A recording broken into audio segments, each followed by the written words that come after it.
Today we're going to be working on this top load GE washer. The model number is on the display.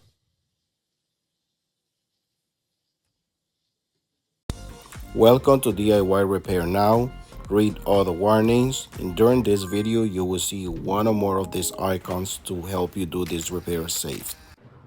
Okay, the complaint is that the washer is not draining, so we're going to find out what's going on, because this model is very common that has problem with the tub gasket, top seal, and also the gear case. So we're just gonna go ahead and remove the magnet, which is the switch, and make it to come on, just to make sure the agitator is doing what it's supposed to, and check everything else. I'm gonna go ahead and forward the video right here because I don't want this video to be too long, and it looks like it's washing the way it's supposed to. Now we're gonna go ahead and put it in drain, and here is when the drain pump doesn't need the magnet switch to be on it. It just starts draining with the timer. Now the agitation and the spin does have to do with the magnet. So at this point, when I turn on for draining, it make a rattling sound on the pump. So I find that kind of weird. Now I'm trying again, and I can hear the pump. I don't know if you guys can hear it, but in some scenarios in this video, I'm gonna go ahead and put that sound loud. That way you guys can hear exactly how it sounds, because like I said, the pump is struggling to drain the water out. It sounds like it struggles when it first comes on. Now we're gonna go ahead and remove this front panel, and it has two clamps in the front. You have to put this knife, just count 4 fingers, and at 4 fingers you can just put the knife right in, or you can put a flashlight. You'll be able to see a little piece of metal there where is the clamp, and that's how you release it. Just with a putty knife, you have to press that clamp to release it, and just, you know, in an angle up, not angle down, as you see in this footage. You have to, you know, put it and then kind of wiggle it up, not down, and then just release it from these 2 tabs on the bottom, which is male to female, and it will come right off. So this repair is going to apply if your GE washer is not draining or is working intermittently, because the pump, when it gets overheated after 2 or 3 loads, it just stops working. So I'm gonna go ahead and keep making it drain, because like I said, I have a bad feeling that it could be the pump. So right now I'm just gonna go ahead and put this magnet back on. Remember, I just removed this magnet to be able to see how the machine acts when the lid is up, and I want to see how the agitator works and the spin cycle. Now, as you can hear, the pump is, like I said, is making a rattling sound and is struggling to pump the water out. So sometimes it could be sand. I found sometimes people put like rugs. Rugs not supposed to be on the washer, but people will still put things like that, and there will be a lot of sand inside, or baby sock or things like that, or underwear. So, you know, I'm gonna go ahead and show you in this video how to repair this issue, whether it's something is stuck in the drain line or in the drain pump, or whether the drain pump needs to be replaced. Okay, now at this point is where I can hear the pump struggling, and it never pumped the water out. There's a little bit of water there, but at this point it's just trying to turn on, and this is a blade inside the pump where it is making this noise. So just to let you know, at this point we already find out that is the pump. Now we're going to go ahead and disconnect the washer to avoid electric shock, and we're going to go ahead and disconnect the harness or terminal connections, however you want to call it. And we're going to go ahead and use a 3/8 drill bit to remove the 2 screws that are holding the pump bracket in place. You're going to see a little flashing right there, but that's the room light. That's not my flashlight this time. It's just the light that is in the room. After you remove those 2 screws, you're going to be prepared for water to spill out. And we're going to go ahead and put this rug on, this towel underneath of the pump and those water hoses, because we're going to go ahead and detach those water hoses from the existing pump. Now remember, be careful with sharp edges. Go ahead and use gloves or long sleeves. Sure, we're going to go ahead and put a little box there just to give us a little more space and we can see better what we're doing. And I'm using a channel locks to release the clamp from the pump. As you see, it's a lot of water that went in there, but the towel did a big thing right there. So we already removed the black holes in the back, and if something was stuck, it was going to be in that black holes in the back, but at this point I don't see anything that it could be blocking the pass through of the water. Plus it was draining earlier, so I know nothing is clogged or anything because it did drain. So I'm just going to verify things up here, and now we're releasing the second clamp from the top drain hose. Now once we got it out, the one at the top is a little easier. The one it's a little complicated is the black hose in the back. Now I'm gonna go ahead and explain to you right here is like a little blade inside that's the one is making the noise, and it will be all loose and it's not gonna have any tension when it's bad. Now this pump that you see in this footage is a pump that I keep in my truck as a spare or for testing, and I'm gonna go ahead and install that pump, but I'm not sure at this point if I'm gonna leave that, because that is my testing pump and things like that I keep in the truck. And I also want to show you guys the different ways to solve this issue. As you see right now, I'm pressing this clamp with my vice grips, because again, one of the most complicated things here is trying to put the new pump in place without having any leaks. And I'm gonna go ahead and show it to you because I ran in every complication that you probably gonna go ahead and run into. Okay, so this was a very good video if you're doing this type of repair.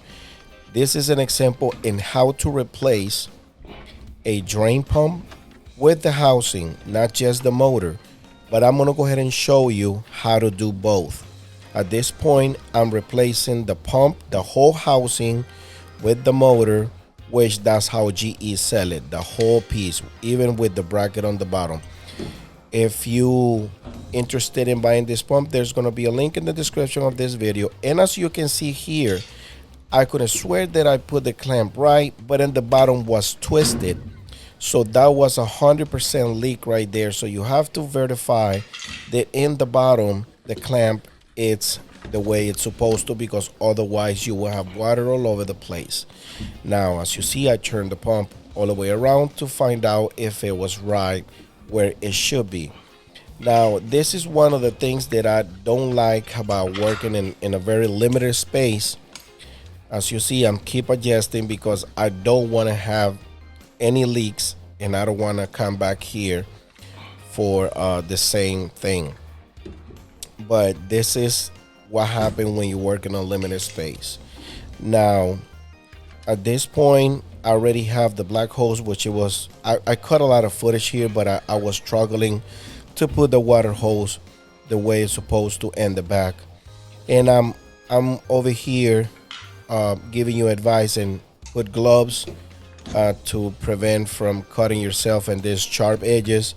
And I don't know at what point I got cut a little, but you know, this is why I'm telling you to protect yourself, because I don't want this happen to you. Now we're gonna go ahead and put the water hose on the top. And remember, guys, I do this every day, so I'm kind of used to these things and I know what I'm going to run into, but I still give you advice in how to do safety. And either way, I don't even know when I got caught. I don't even know if it was when I went to the truck and looked for the pump and I was digging into all my tools and parts in the truck. So just bear with me right here. Now I put the clamp in the top drain hose and just make sure it's secure where it should be. And when I say where it should be, it needs to be grabbing the rubber on the drain hose and the plastic tubing on the drain pump housing.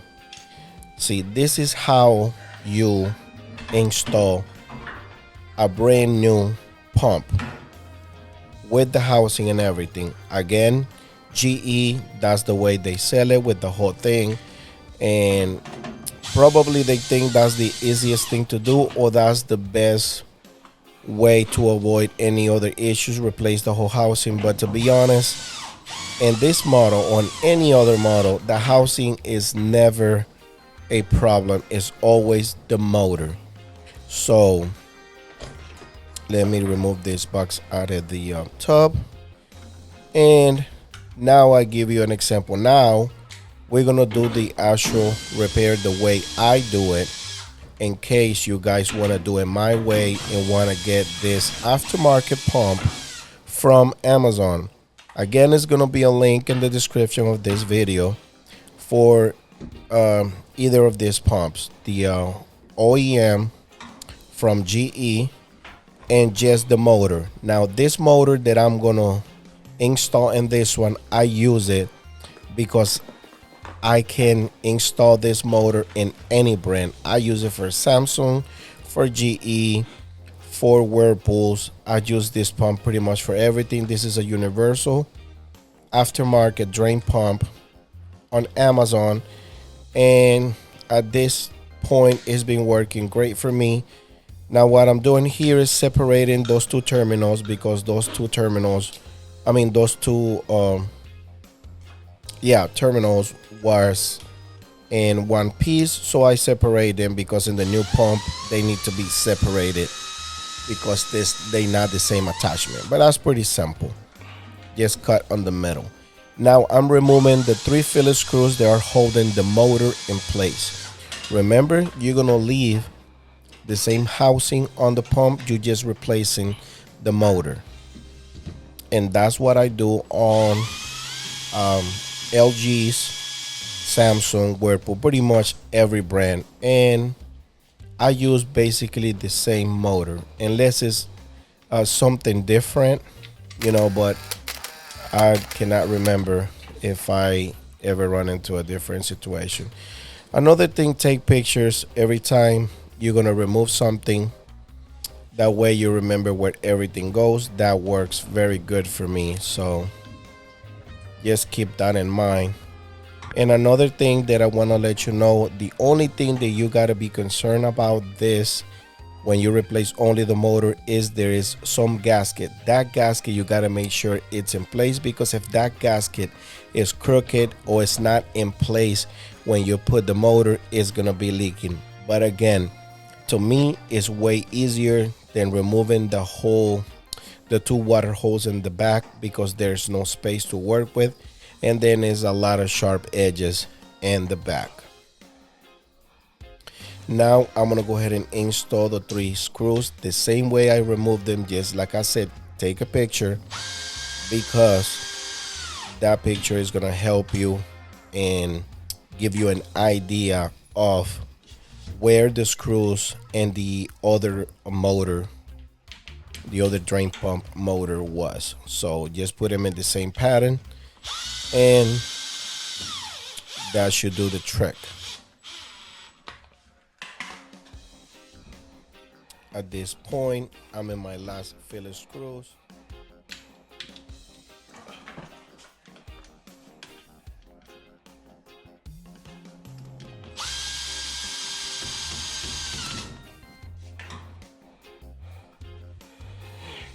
Anyways, right now we're gonna go ahead and put the bracket where it goes. But before, we're gonna go ahead and install the two terminals that brings 120 volts to the pump. And maybe you cannot see it really good in this footage, but in a little bit I'm gonna go ahead and show you. See, I already got one in, and just follow the video and you will be able to do it. To me, it's easier to just replace the motor, and in some cases, depends where you get the pump from, it should be cheaper too. I believe the OEM pump, it could be about 50-60 bucks, and the aftermarket pump could be about $25-30. So that is your choice. In this video, I show you how to do it either way for your convenience. So after you remember, tight the screws one at a time, but when you put the first one, don't tighten it all the way, because remember, you have to align the other screw. That's just a tip right there. That way you don't run into stuff. Now I just turned it on right there just for a little bit, and it sounds like it's working, but it was no water. Now I'm filling in water just to make sure it's gonna drain correctly. However, I have done this repair in the past, have no issues, no go backs, no complaints. And go ahead and try to, the old wire nut would make the wire too tight, so I install a new strap. But if you don't have anything, just don't worry about it. But it should be better if you put like a little zip tie just to hold the wire in place, like you see in the video. Now I got some water and I got it to drain. No issues, no noise, no struggling, no hesitating to drain. Now we're gonna go ahead and put the front panel back in place just like we remove it.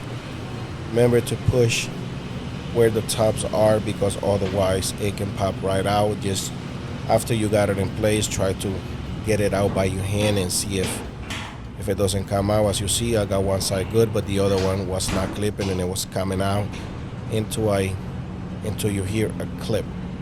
Just make sure you push it in when it clips in place. Thanks for watching.